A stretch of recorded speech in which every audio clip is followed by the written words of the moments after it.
If you agree with me, I don't know, just write your opinion in the comment section.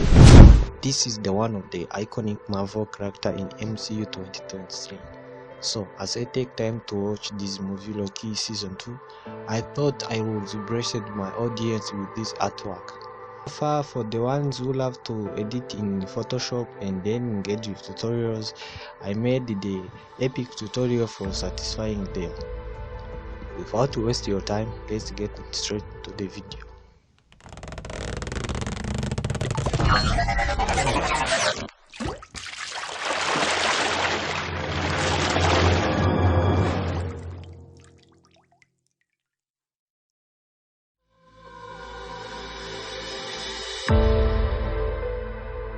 It's been a long time making photo manipulation, so I thought that I may bring any way or strategy for editing.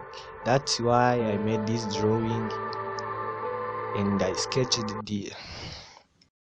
that's why I made this sketch glow for this drawing of the Loki.